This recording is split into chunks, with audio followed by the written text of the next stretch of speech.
नमस्कार, परिवर्तन मैथमेटिक्स में आप सबका स्वागत है। मैं हूं रंजीत और आज हम लेकर आए हैं आपको ग्रुप डी के कुछ अच्छे सवाल, बेहतरीन सवाल और उनको बनाने के बेहतरीन तरीके भी। तो चलिए शुरू करते हैं आज की क्लास। सबसे पहले क्वेश्चन नंबर 1।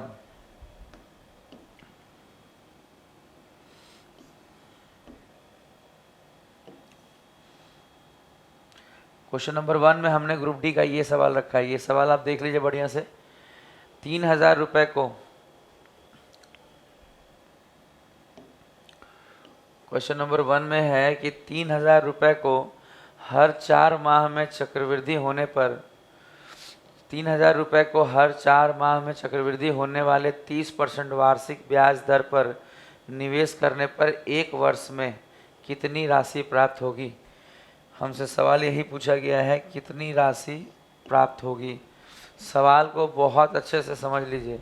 ये सवाल बहुत बहुत इम्पॉर्टेंट है क्योंकि अक्सर बच्चों को ये बात पता होता है कि अर्धवार्षिक क्या है, छमाही क्या है, या कई बार बच्चों को ये पता होता है कि तिमाही क्या है। पर एसएससी में हो या रेलवे ग्रुप डी हो या एसएससी जीडी का एग्ज़ाम हो, इसमें अक्सर ये सवाल आते रहते हैं और इस तरह के सवाल अक्सर पूछे जाते हैं कि 4 माह पे अगर हम ऐसा करें तब क्या होगा। तो ये सवाल में आप बहुत ध्यान से समझिए कि मामला जो है बहुत साफ है कि जो रेट है बाबू, जो रेट है वो है 30%, जो रेट है वो है 30% और जो टाइम है वो है 1 वर्ष।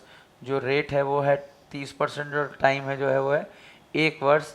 लेकिन कहा गया कि हर 4 माह में चक्रवृद्धि, हर 4 माह में चक्रवृद्धि। तो आप समझिए कि n की वैल्यू जो आएगी, पूरे साल को 4 से जब हम भाग दे देंगे तो हमें पता चलेगा कि हमें 3 से ही गुना भाग करना है। यानी अगर हम बात करें तो अब जो हमारा नया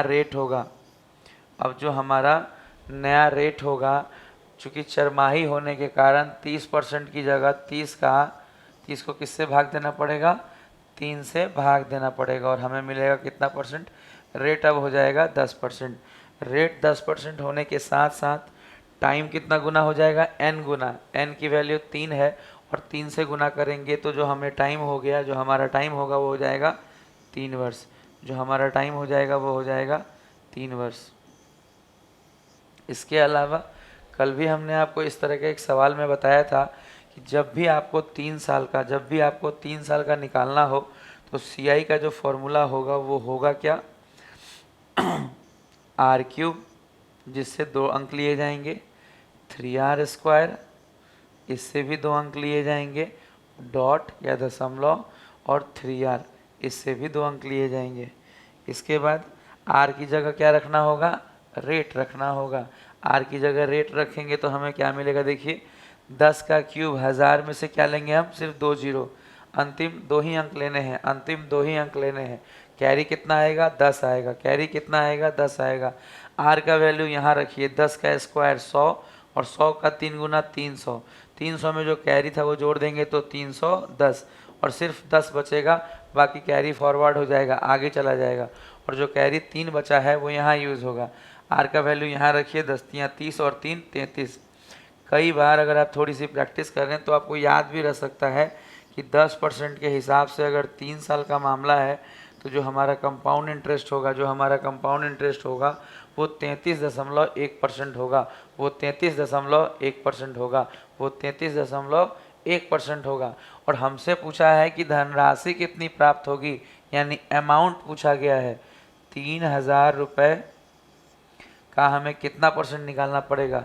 CI अगर 33.1% है, CI अगर 33.1% है तो अमाउंट कितना होगा, इसमें 100 जोड़ने पे निकलेगा। अमाउंट हमेशा 100 जोड़ दीजिए, निकल जाएगा। यानी हमें अमाउंट निकालने के लिए 3 साल में या 1 साल बाद, 4 माही होने पर या 4 माह बाद अगर ब्याज जोड़े जा रहे हैं तो जो अमाउंट होगा वो कितना निकलेगा। अमाउंट बराबर प्रिंसिपल का 133.1%। बाबू परसेंट के लिए नीचे 2 जीरो, बाबू परसेंट हटाकर नीचे 2 जीरो लिखे हैं। इसके अलावा हम यहाँ पे क्या कर रहे हैं, देखिए जब ये पॉइंट यहाँ से हटेगा तो एक और ज़ीरो आएगा और ये कट जाएगा। मात्र हमें 3 से गुना करना है, मात्र हमें 3 से गुना करके इसका उत्तर दे देना है 3993। ये इस सवाल को बनाने का सबसे अच्छा तरीका है।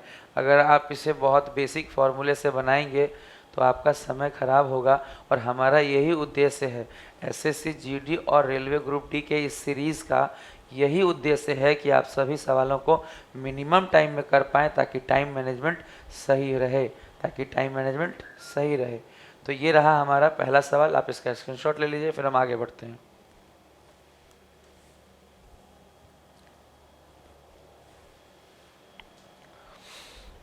नेक्स्ट क्वेश्चन, आज का क्वेश्चन नंबर 2। आज का क्वेश्चन नंबर 2 में देखते हैं हमें।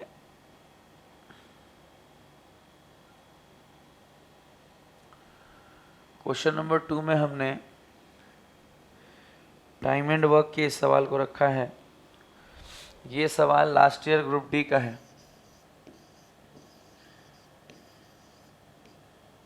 और ये भी दिसंबर में ही पूछा गया है। दिसंबर ग्रुप डी में पूछा गया है। और रेलवे में इस तरह के खूबसूरत सवाल हालांकि कम आते हैं, बट लेटेस्ट जो एग्ज़ाम्स को अगर आप देखें तो आजकल ये फैशन है और ट्रेंड भी कि इस तरह के सवाल ज़्यादा आ रहे हैं। पहले कम आते थे, बट अब आते हैं और जम के आते हैं।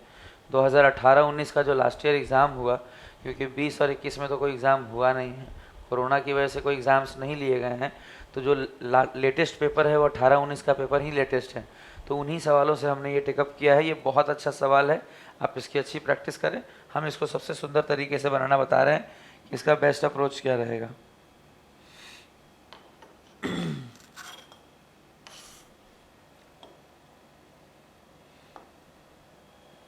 देखिए,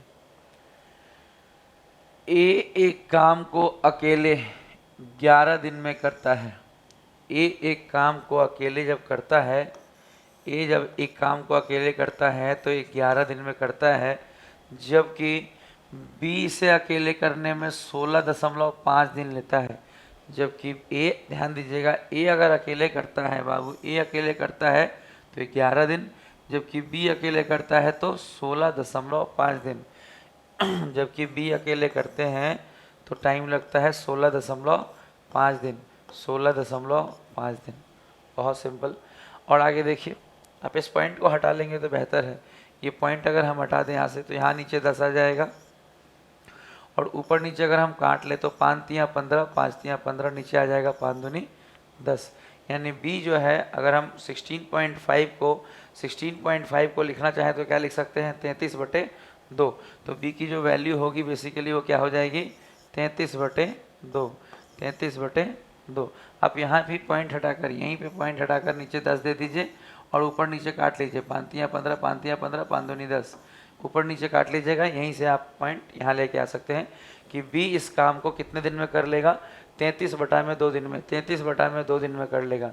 जबकि आगे लिखा है कि सी के साथ मिलकर, बहुत ध्यान से समझिए, जबकि सी के साथ मिलकर कहने का मतलब ए, बी और सी तीनों, सी के साथ कौन मिलकर, जो जिनके नाम शुरू में लिए गए, सी के साथ मिलकर ये कितने देर में काम खत्म कर लेते हैं, सी के साथ मिलकर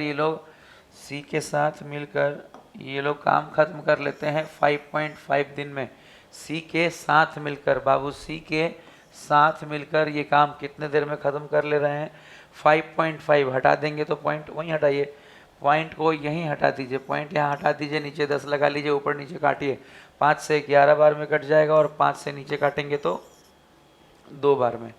आगे, यदि सी और डी मिलकर, आगे सवाल में है कि यदि सी और डी मिलकर इसे 22 दिन में पूरा करते हैं तो डी को अकेले इस काम को करने में कितना वक्त लगेगा।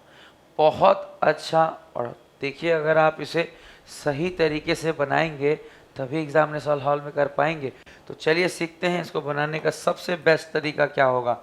देखिए, हमने इसको एलसीएम मेथड से सीखना है। देखिए, बहुत इजी तरीका होता है, सबसे इजी तरीका है। एलसीएम लेना है 11 का, 33 का और 11 का। सिर्फ न्यूमरेटर का देखा जाता है बाबू। 33 आ गया। इसके बाद जब 11 से भाग देंगे तो 3, 33/2 से भाग देंगे तो 33 कट जाएगा और बचेगा 2। 11/2 से भाग देंगे तो 2 पलट के ऊपर चला जाएगा, 11 तियाँ 33, 3 दूनी 6। अब सबसे पहले हम यहाँ से सीखेंगे कि सर ए का है, बी का है, ए बी सी का है, तो सी का निकल जाएगा। आप देखिए अगर हम यहाँ निकालें कि सी काम कितने दिन में करेगा, तो हम निकाल सकते हैं कि सर ए और बी को जोड़ के अगर हम ए बी सी में से घटा लें, ए और बी को जोड़ के अगर हम ए बी सी में से घटा लें तो 3 2 5, 6 में से 5 जाएगा 1, और 1 अगर एफिशिएंसी है तो पूरा काम खत्म करने में सी को लगेगा 33 दिन।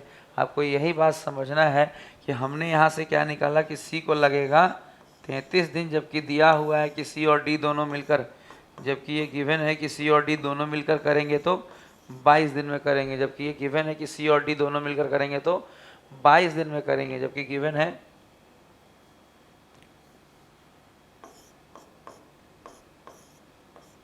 22 दिन में। तो आपसे पूछा गया है कि डी का अकेले, ये क्वेश्चन मार्क है। देखिए फिर से वही बात, एलसीएम लेंगे हम लोग। 33 11 22 यानी 11 कॉमन है, गुना 2 गुना 3। अगर आपको कभी भी टाइम एंड वर्क के किसी भी कॉन्सेप्ट में थोड़ा सा भी प्रॉब्लम लगे तो आपको परिवर्तन मैथमेटिक्स के यूट्यूब चैनल पर ही टाइम एंड वर्क के लगभग 10 वीडियोस मिलेंगे जो कि शुरू से लेकर बहुत अच्छे से बनाए गए हैं। आने वाले कल में हम उन सीरीज़ को, टाइम एंड वर्क की सीरीज़ को भी कंप्लीट कर देंगे। तब तक आप जो 10 वीडियोस डाले गए हैं उनसे भी बहुत कुछ सीख सकते हैं। सीखिए, मेहनत करिए, फ़ायदा उठाइए और बहुत अच्छा रिजल्ट लाइए। देखिए बाबू 33 से अगर भाग देंगे बाबू, 11 तियाँ 33 से अगर भाग देंगे तो 11 तियाँ कट जाएगा, 33 बचेगा 2। 22 से देंगे तो 11 दूनी 22 कट जाएगा, बचेगा 3। और 3 में से 2 घटा लेंगे बाबू, सी और डी में से सी घटा लेंगे, 3 में से 2 घटा लेंगे बाबू तो हो जाएगा 1। अगर एफिशिएंसी 1 है तो भाग दे देंगे तो इसका टाइम निकल जाएगा। गुना कर दीजिए, 11 दूनी 22 तियाँ 66। बहुत अच्छा सवाल और बनाने का तरीका उससे भी अच्छा, कोई कैलकुलेशन नहीं, मिनिमम टाइम में सवाल बन जाएगा। अगर आप बेसिक से बनाएंगे तो पलट पलट के सारा फ्रैक्शन हो जाएगा और फ्रैक्शन को जोड़ने और घटाने दोनों में ही दिक्कत होता है। तो प्रयास करिए कि ये बहुत अच्छे सवालों को भी मिनिमम टाइम में करें। तो इसका स्क्रीनशॉट ले लीजिए, फिर हम अगले सवाल की ओर बढ़ते हैं।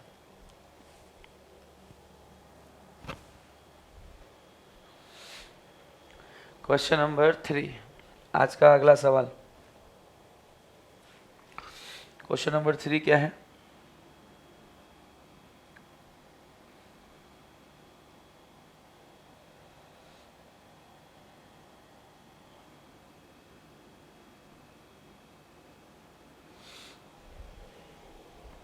ये सवाल आयु का है और ये मत सोचिए कि आयु के बहुत इजी सवाल हम लेकर आए हैं, नहीं, हम उन्हीं सवालों को लेकर आए हैं जिनको बनाने में आपको दिक्कत होता है और हम प्रयास कर रहे हैं कि वो दिक्कत भी ना हो, साथ ही साथ वो मिनिमम टाइम में बने, क्योंकि इस सीरीज़ का मकसद ही यही है कि आप मिनिमम टाइम में उन सवालों को करें जो सवाल ज़्यादातर स्टूडेंट से छूट जाता है।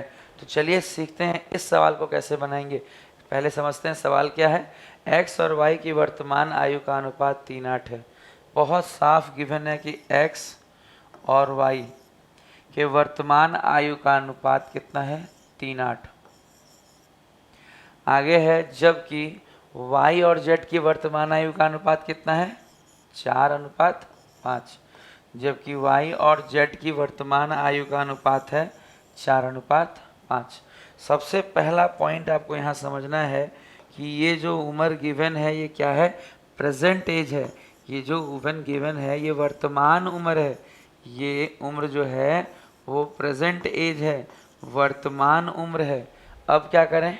सबसे पहले तो ये आप नॉर्मलाइज कर लीजिए बाबू। अगर इसे 2 से गुना कर देंगे तो ये दोनों सेम हो जाएगा। जैसे ही सेम हो जाएगा हम इसे लिख पाएंगे।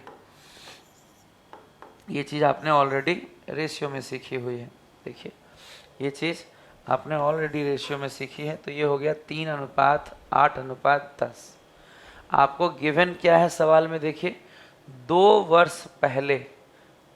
वर्ष पहले अगर हम यहाँ पे x यूज़ कर लें तो ये दोनों का सबका परसेंटेज निकल गया बाबू। x का परसेंटेज निकल गया, y का परसेंटेज निकल गया, z का प्रेजेंट एज निकल गया।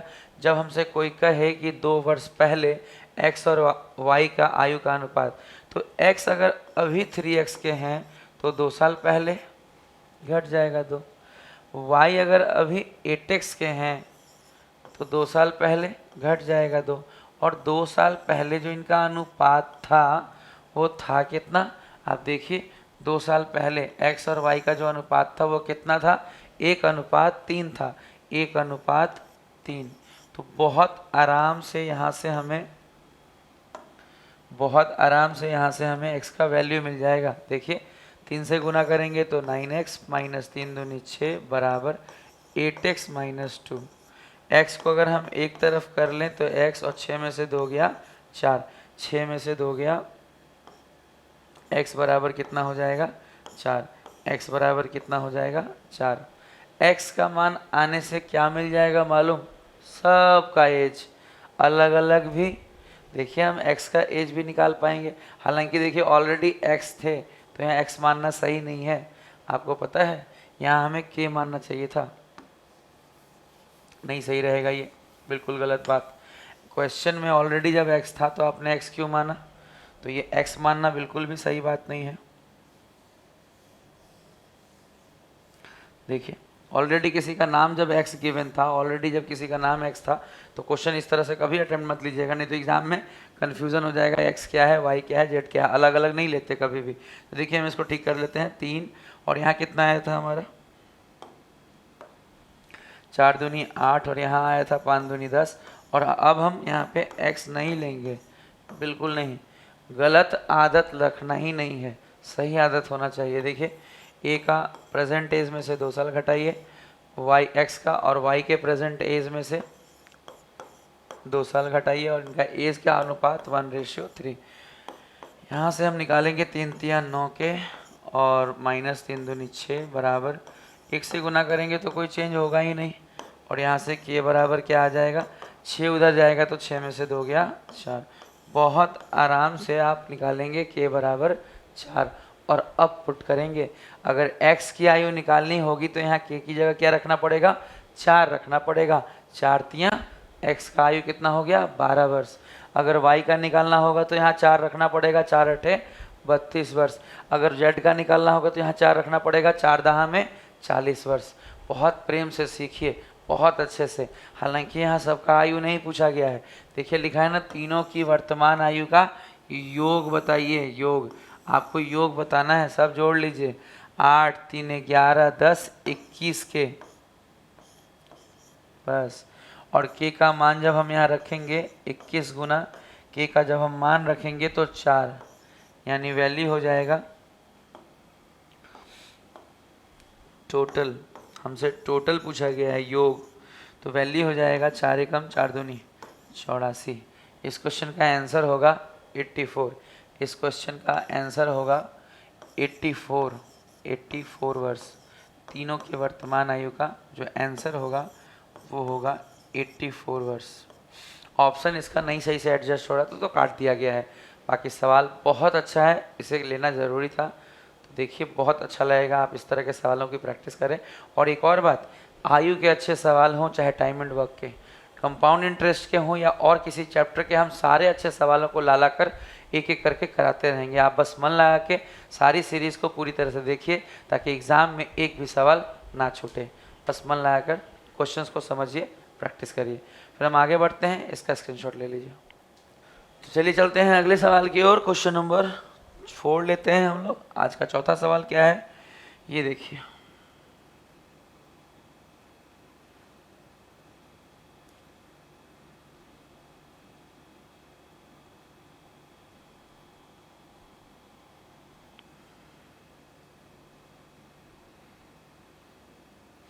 इसे हम छोटा रखे हैं, उम्मीद है आपको दिखाई दे रहा होगा, ठीक है। छोटा रखने का बस इतना ही उद्देश्य है कि ये आपको दिखाई दे अच्छे से, क्योंकि कई बार आपके कमेंट्स में हमने देखा है कि आप कमेंट करते हैं कि ये उतना अच्छे से नहीं दिखता, बट यकीन मानिए हमने छोटा रखा है, आप मन लगा कर देखिए बिल्कुल दिखाई देगा। देखिए हम जब इसे सॉल्व करेंगे तो 3 का स्क्वायर 9, हम आप लगातार इस तरह के क्वेश्चन आपको एक एक शो देते जा रहे हैं, जो भी एग्जाम में आ रहा है एक शो दे रहे हैं, ताकि आप समझ पाएँ कि ये सवाल हार्ड नहीं होता, आपको बस प्रैक्टिस करने की ज़रूरत है। वी बॉड मास को, इसमें डिवीज़न पहले होगा, इसमें डिवीज़न पहले होगा। 3 का स्क्वायर 9 होता है, 9 से जब 54 को काटेंगे, 3 का स्क्वायर 9 होता है, 9 से जब 54 को काटेंगे तो 6, और फिर गुना होगा, 6 छक 36 और 3 39। सवाल कुछ नहीं होता, बहुत ईजी होता है। इस तरह के सवालों में बहुत टाइम देने की ज़रूरत नहीं है। चलिए सीखते हैं अगला सवाल। 5th नंबर सवाल में आज हमारे पास क्या है देखा जाए। Question number 5।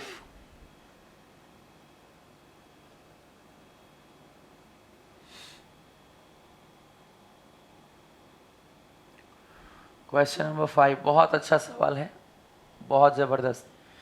इस तरह के सवाल एग्ज़ाम्स में 50 से ज़्यादा बार पूछे जा चुके हैं, और ये अभी से नहीं आ रहा। 2002, 2014, 16, 18 हमेशा रेगुलरली एग्ज़ाम्स में आते हैं।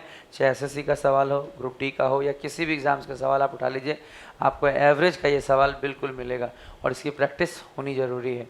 तो सबसे अच्छा तरीका हम सिखाते हैं आपको कि इसको बनाने का सबसे बेस्ट तरीका क्या है। सवाल है ए बी सी 3 आदमी का औसत भार, यहाँ भारत नहीं, औसत भार, 3 आदमी का औसत भार। ए बी सी 3 आदमी का औसत भार 84 किलोग्राम है। एक आदमी डी के शामिल हो जाने पर औसत भार 80 किलोग्राम हो जाता है। सबसे पहली बात यहाँ क्या हुई, बहुत अच्छे से समझिए कि ए बी और सी का एवरेज गिवन था। एवरेज जो वजन था वो था कितना, 84 kg, 84 kg, 84 kg। लेकिन कहा जा रहा है कि एक इंसान, देखिए एक आदमी डी के शामिल हो जाने पर, यानी यहाँ पे एक इंसान शामिल हो रहे हैं, नाम क्या है, डी।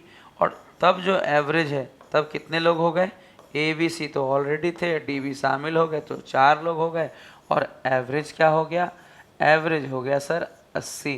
देखिए बाबू, 84 से कितना हो गया, 80। क्वेश्चन को अच्छे से समझिए। क्वेश्चन में साफ लिखा है कि एवरेज पहले 84 था, लेकिन अब हो गया 80। औसत कितना हो गया, डी के शामिल हो जाने पर 80 हो गया। तो सबसे पहला सवाल तो यही बनता है कि क्या आपको शामिल का कॉन्सेप्ट पता है। क्या आप जानते हैं कि 84 से 80 होने का मतलब है एवरेज में 4 की कमी। अगर एवरेज में 4 की कमी हो रहा है, इसका मतलब प्रत्येक में 4 की कमी। और अगर 4 लोगों से 4 की कमी कर दी जाएगी तो कमी कितने की हो गई, 16 की। आप समझिए, औसत कम है, इसका मतलब औसत किसी के आने से कम हुआ है, इसका मतलब है कि वो जो व्यक्ति हमारे पास आए हैं या हमसे जुड़े हैं, उनका एज औसत से कम है। कितना कम है समझिए, एवरेज 84 है और 4 देखिए माइनस में है और 4 लोगों का है। अगर 4 एवरेज कम है, नहीं प्रत्येक पे 4 कमी, और 4 चौक 16 कम हो जाएगा। 16 अगर कम कर लेंगे तो होंगे कितने, 68। घटा लीजिए, देखिए 14 में से 6 गया 8, 7 में से 1 गया 6। यानी जो बंदा शामिल हुआ है, यानी जो लड़का शामिल हुआ है, उसकी उम्र कितनी है, 68 वर्ष, 68 वर्ष, 68 वर्ष। ये पहला इंपॉर्टेंट पॉइंट था। हो सकता है आप कहें कि इसे लिखने की ज़रूरत क्या थी, जब 84 से 80 हुआ, 4 कम हुआ, 4 लोग हुए तो 16 कम कर देना था। हाँ, 84 से 16 ही कम किया है हमने। ये तो हमने इसलिए लिखा है ताकि आपको अच्छे से बात समझ में आए। और इस तरह का अगर एक सवाल ढंग से आप समझ लेंगे तो सारे सवालों को ही आप मिनिमम टाइम में कर लेंगे। इस तरह का सारा ही सवाल आप बहुत जल्दी बना पाएंगे। तो सबसे पहले क्या निकला कि डी की वर्तमान आयु, या डी का जो वेट है, सॉरी आयु का क्वेश्चन लिया है इसलिए वर्तमान आयु दिमाग में आ रहा है, तो डी का जो वेट है वो 68 है। डी का जो वेट है वो 68 है। अब कहा जा रहा है ई का भार जो है वो डी से 3 किलोग्राम अधिक है। ई का जो भार है बाबू, ई का जो वजन है, ई का जो वजन है वो डी के मुकाबले, वो डी के मुकाबले कितना अधिक है, 3 किलोग्राम। देखिए डी से 3 किलोग्राम अधिक है। अच्छा, डी का है कितना वेट, 68। डी का वजन अगर 68 है तो ई का कितना होगा, 3 किलो ज़्यादा। 68 में 3 जोड़ेंगे तो 71 kg, 71 kg। अब मामला आगे बढ़ाते हैं। ए के स्थान पर डी आ जाता है तथा बी सी डी ई एवं ई का एवरेज, यहाँ पे थोड़ा सा ठीक करिएगा। ए के स्थान पर बाबू, ए के स्थान पर ई आ जाता है। ए के स्थान पर कौन आ जाता है? ई आ जाता है। ए के स्थान पर ई आ जाता है तो बी सी डी और ई का जो एवरेज है वो 79 किलोग्राम हो जाता है। इस पॉइंट को बहुत अच्छे से समझिए। पहले जो ए बी सी डी का एवरेज था, पहले जो ए बी सी डी का डी के शामिल होने के बाद पहले जो ए बी सी डी का एवरेज था वो था कितना? 80। पहले जो ए बी सी डी का एवरेज था वो था 80। अब कहा जा रहा है कि हम ए के स्थान पर किसी को ला रहे हैं। स्थान पर लाने का मतलब है कि हम ए की जगह पे हम चाहते हैं कि ए को हटा दिया जाए, ए को हटा दिया जाए और इसकी जगह पे कौन आएंगे? ई आएंगे। ए की जगह पे कौन आएंगे? ई आएंगे और इसकी जगह पे, अब बाकी तो इसी में रहेंगे, बी सी डी और ए के स्थान पे कौन आएंगे? ई। यही बात लिखी गई है, आप ध्यान दीजिए। अगर ई आ जाता है तो बी सी डी और ई का जो एवरेज भार है वो कितना हो जाता है? इसका जो एवरेज है वो कितना हो जाता है? 79। इसका जो एवरेज है वो कितना हो जाता है? 79। इसका जो एवरेज है हो जाता है 79। बहुत अच्छे से हम सिखा रहे हैं, आप खाली मन से सुनिए, एकदम क्लियर होगा। मेरा पूरा प्रयास है कि आप सब बहुत अच्छे से इस क्वेश्चन को सीख जाएं, कभी ना छूटे। देखिए एग्जाम हॉल में पक्का बने। अब हमें देखना है कि किसी के अदला बदली करने से अगर एवरेज घट गया, समझिए एवरेज में कितने की कमी हो गई? सर पहले 80 था, पहले 80 था, 80 था, लेकिन किसी के अदला बदली करने से 79 यानी -1 हो गया, यानी -1 हो गया। अगर -1 हो रहा है, एवरेज -1 हो रहा है, यानी प्रत्येक पे एक घट रहा है, तो ये एक्चुअल में कितने लोगों का है? 1 2 3 4 लोगों का है, यानी 4 माइनस हो रहा है, 4 घट जा रहा है।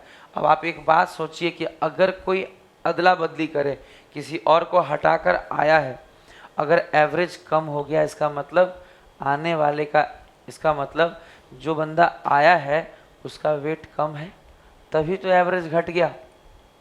इसका मतलब जो आया है उसका एवरेज, उसका जो वेट है वो एवरेज से कम है, तभी तो एवरेज घट गया। कितना घट गया? 4 kg, यानी उनका एवरेज 4 किलो कम है। जो आए हैं उनका एवरेज 4 किलो कम है, जो आए हैं उनका एवरेज 4 किलो कम है। रिवर्स, जो गए हैं उनका एवरेज 4 किलो ज़्यादा है।